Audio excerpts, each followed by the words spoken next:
Hey guys, hari ini gue mau ngomong tentang identitas. Tahu gak sih bahwa identitas itu penting banget? Karena Alkitab mengatakan bahwa as a man believes in his heart, so is he. Jadi kalau kita percaya kita orang yang gak berharga, ya begitulah kita akan menjadi orang yang gak berharga. Kalau kita percaya kita orang miskin, ya begitulah kita akan jadi orang miskin. Kalau kita percaya bahwa kita gak diinginkan, maka kita akan menjadi orang yang gak diinginkan. Artinya gini, kita akan mengalami apa yang kita percaya. Dan kita akan jadi apa yang kita percaya tentang kita, bukan tentang orang lain. Jadi orang lain mau ngomong apa tentang lu, kalau lu percaya sesuatu yang berbeda itu akan menjadi bagian dari hidup lu.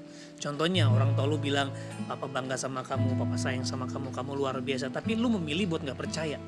Dan lu memiliki terjemahan sendiri akan diri lu bahwa lu gak dicintai, lu orang yang gagal. Hanya karena pengalaman hidup lu ya yang gagal.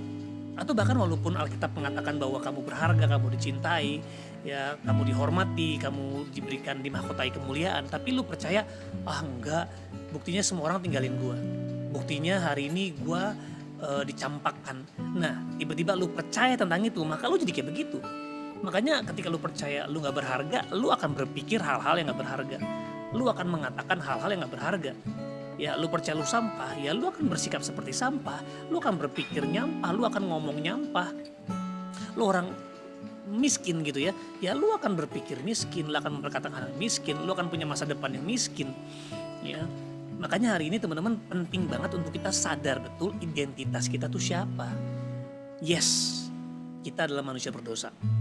Gak bisa dipungkiri. Kita bilang gini, kalau kita gak berdosa, kita mengatakan kita gak berdosa, kita penipu. Ya, karena kita bilang bahwa kita adalah orang berdosa. Tapi teman-teman harus sadar bahwa Yesus Kristus telah mati buat kita untuk gantiin posisi kita supaya identitas kita yang dulu. Ketika Tuhan ciptakan kita serupa segambar dengan Tuhan, dimahkotai kemuliaan kehormatan, dan segala sesuatu ditaruh di bawah kakinya, walaupun itu representing Yesus, tapi Yesus sekarang tinggal dalam kita untuk merestorasi identitas kita dalam Kristus. Makanya teman-teman, gue inget film ini ya, Thor Ragnarok. Lo tahu kan bahwa Thor ketika dibuang, terus dia kehilangan dia punya Mjolnir itu ya, dia punya kapak itu, dia punya dia punya apa sih namanya itu? Ya situlah senjatanya. Terus dia berpikir bahwa memang dengan senjatanya dia jadi powerful.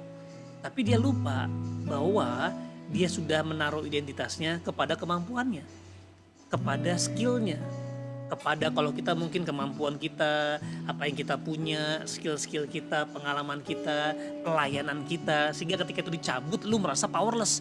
Padahal di dalam Kristus lu powerful. Yang lama telah berlalu, yang baru sudah datang. Kita telah dipindahkan dari kerajaan kegelapan ke dalam terang yang ajaib. Bahkan Galatia 2 ayat 20 bilang, bukan lagi kamu yang hidup, tetapi Kristus tinggal dalam kita. Roh yang ada dalam kita lebih besar daripada roh yang ada dalam dunia. Jadi roh Kristus itu dalam diri kita, mengalahkan semua penterjemahan apapun tentang hidup kita. Lu punya kelemahan, akui. Lu punya keterbatasan, akui. Lu punya kebiasaan dosa, akui. Lu punya kegagalan, akui. Lu punya ketakutan, akui. Lu punya disorder, akui. Lu punya keterikatan, akui. Lu punya kecenderungan, akui. Tetapi pengakuan yang ini harus jadi inferior dibandingkan pengakuan yang satunya, yang superior, yaitu apa? Christ in me, the hope of glory. It's no longer I who live, but Christ lives in me. Sehingga kita perlu mendefinisikan hidup kita bukan dari kelemahan kita, tapi dari kekuatan kita. Justru kita gunakan kekuatan kita untuk develop kita punya kelemahan. Itu yang namanya proses pengudusan, penyucian, supaya kita benar-benar semakin serupa dengan Tuhan. Penuh dengan kasih, penuh dengan kebenaran, penuh dengan hikmat, penuh dengan kuasa, penuh dengan kebijaksanaan. Teman-teman, makanya penting banget untuk kita bertumbuh dalam firman, bertumbuh dalam hadirat Tuhan, bertumbuh dalam keluarga Tuhan. Tanpa ketiga elemen Tuhan ini kita gak mungkin bisa grow. Identitas itu gak bisa lu sekedar perkatakan, dengerin. No. Lu harus build di dalam tiga elemen ini. Mungkin kurang tepat tiga elemen, tiga hal ini. Ya, gue bisa bilang ini sebuah anugerah Tuhan ya. Yang pertama adalah firman Tuhan, yang kedua kehadirannya, yang ketiga keluarga Tuhan.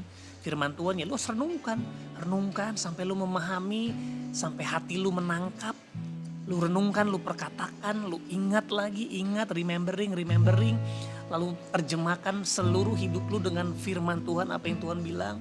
Ya, praktekkan, lakukan, renungkan lagi.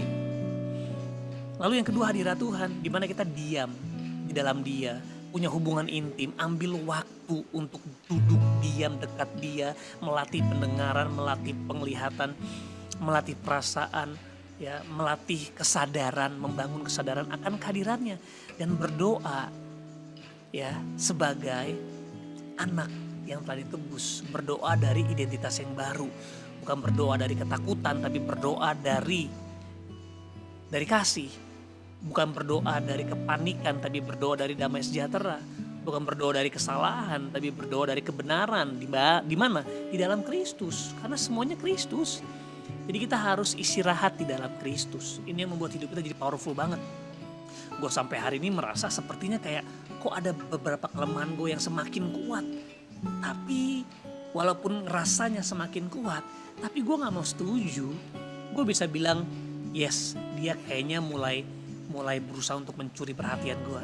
Tapi tetap lawan dengan firman, lawan dengan doa dan penyembahan, dan terakhir hidup dalam komunitas, punya mentor.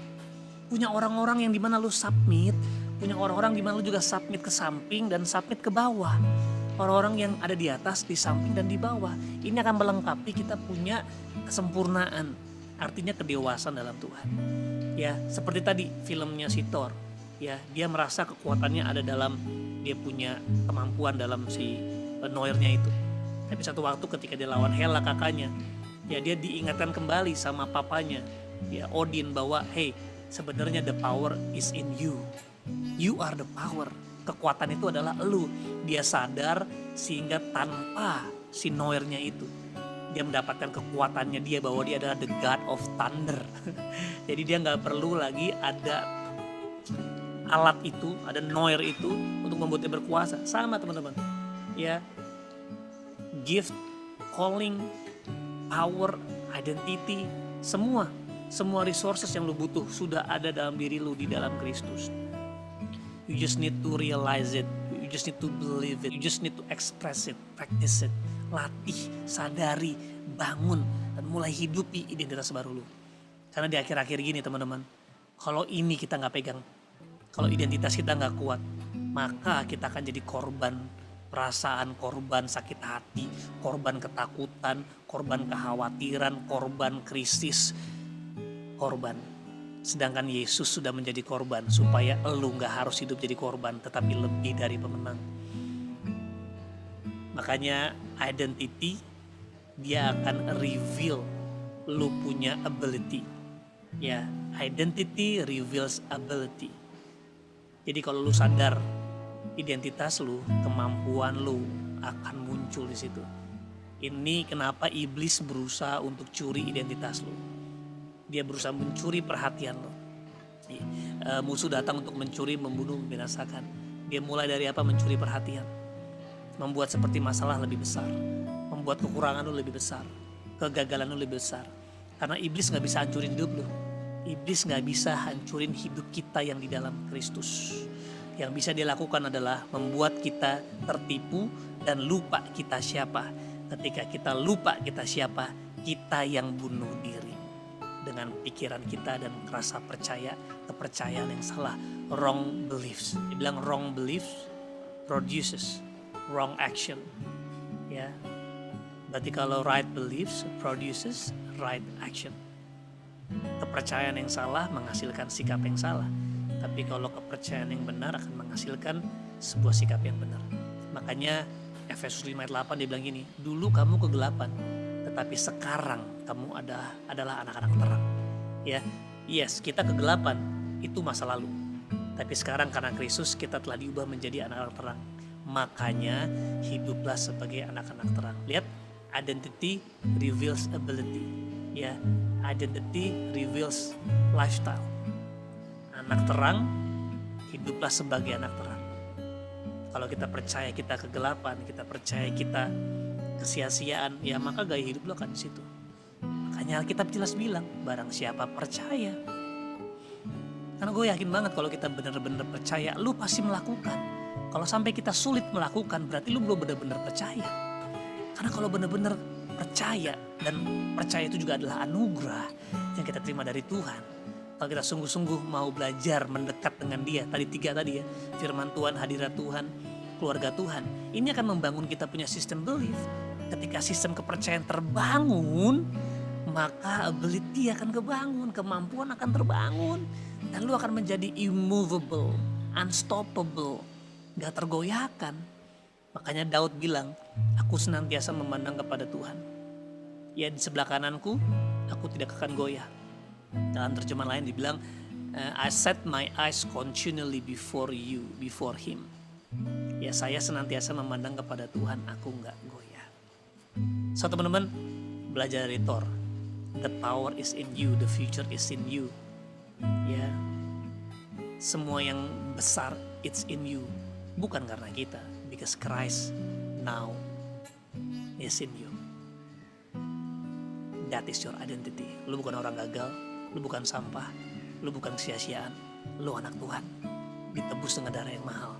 Lu bukan ciptaan murahan, lu ciptaan yang mahal. Come on, wake up. Wake up. Mulai. The word of God, firman Tuhan, the presence of God, hadirat Tuhan, and the family of God. 3 ini lu harus punya, and latih identitas lu. Kalau identitas lu teguh, nothing can stop you to make an impact bersama dengan Tuhan.